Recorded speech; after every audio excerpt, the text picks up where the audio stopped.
Some stories you hear are just so tragic, so full of unbelievable twists, they feel like they have to be fiction.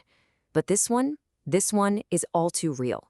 It's a story about a brutal murder, a shocking family conspiracy, and an innocent man who came terrifyingly close to being executed for a crime he had nothing to do with.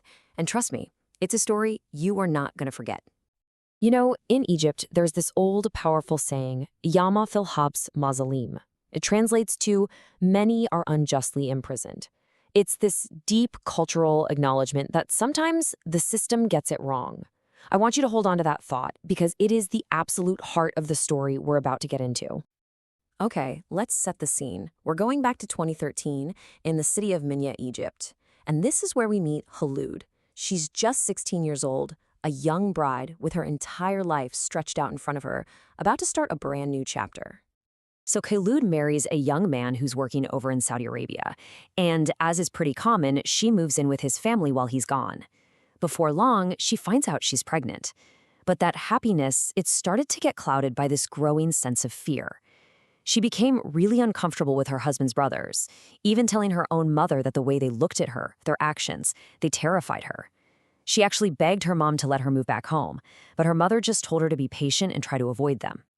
So, Kholoud stayed. And months went by. By 2014, she was 8 months pregnant, just weeks away from meeting her child. But this chapter of her life was about to come to an absolutely tragic end. It's just after midnight when suddenly chaos. The in-laws are screaming that Kholoud is dead. They're telling everyone, the neighbors, her family, that they hadn't seen her for hours.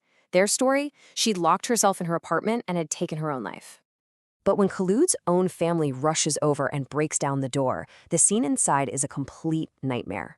And that suicide story, it instantly falls apart. Kholoud is on the floor, covered in blood.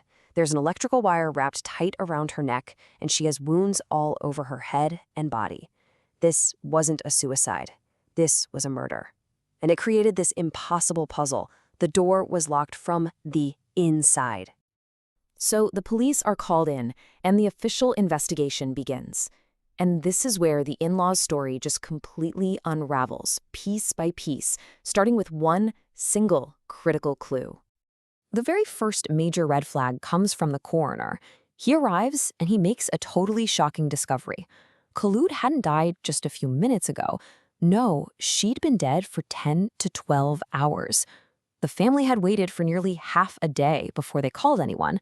And the big question was, why? And then the full forensic report comes in, and it's just horrifying. The official cause of death was strangulation, but that came after she was hit hard on the head. Then, in an act of just unbelievable cruelty, her body was assaulted and stabbed after she was already dead. But amidst all that horror and violence, the killer made one mistake. Just one. They left a single, perfect, bloody handprint on a wall. Now, suspicion immediately falls on the eldest brother-in-law, Allah.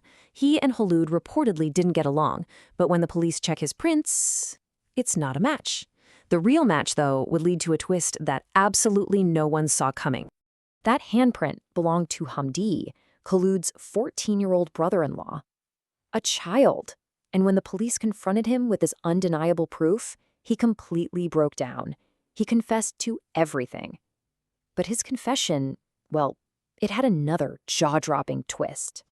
Hamdi starts telling this incredibly detailed story. He says he wasn't the killer. No, he was a victim too. He claimed an electrician named Ahmed, who was just working on the house next door, had been blackmailing him. He said Ahmed was the real mastermind, that he planned to rob Kholoud for drug money, and that he forced Hamdi to let him into the house. Then, Ahmed supposedly committed the murder, the assault, everything, all while a terrified Hamdi just watched. So now, the police have a brand new suspect, Ahmed, the electrician.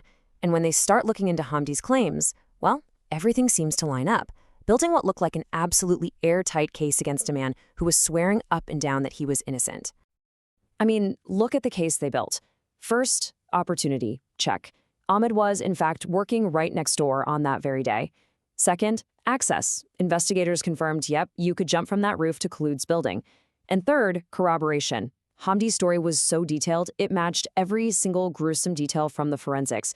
So you have his unwavering story versus Ahmed's simple denials. It looked damning. The case goes to trial, and the verdict is swift and just brutal.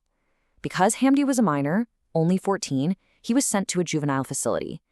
But Ahmed, the man they had no physical evidence for, not a hair, not a fiber, was sentenced to death by hanging. 6.5 years. For over 6 years, Ahmed sat in a prison cell, wearing the red jumpsuit they give to condemned men, waiting every single day to be executed, all while screaming his innocence to anyone who would listen.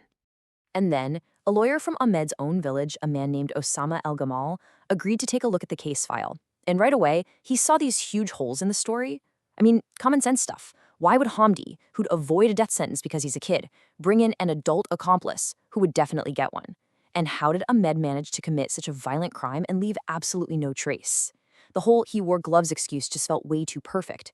And get this, even Khaloud's own family told the lawyer they never for a second believed Ahmed did. El Gamal was convinced he was looking at a frame-up. So he began this incredibly long battle. And what he uncovered wasn't just a botched investigation.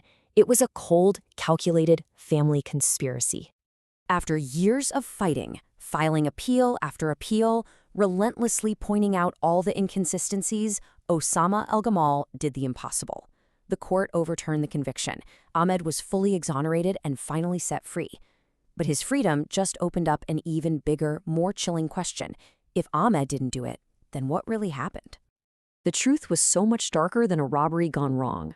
This was a cover-up. It was a conspiracy, planned and orchestrated from the inside by Khaloud's husband's family, all to protect one of their own.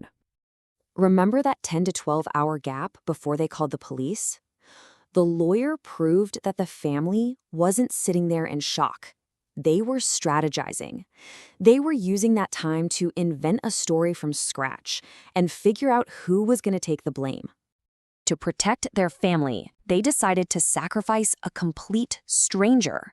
They took 14-year-old Hamdi, the one person whose handprint they couldn't explain away, and they coached him. They fed him every single detail of the crime, gave him the name of the poor electrician working next door, and they drilled him on that story until it was flawless. And what about Allah, the older brother everyone first suspected? Well, his alibi, that he spent the entire day with Khaloud's uncle, that wasn't a coincidence. No, that was a calculated move. It was designed to place him as far away from suspicion as possible, making him look innocent while the rest of his family was busy framing an innocent man. In the end, Ahmed walked free. But just think about it. It only happened because one lawyer from his village decided to fight for him, for free. If that one person hadn't stepped up, Ahmed would have been executed. And it just brings us right back to where we started, doesn't it? Yama fil habs mazalim.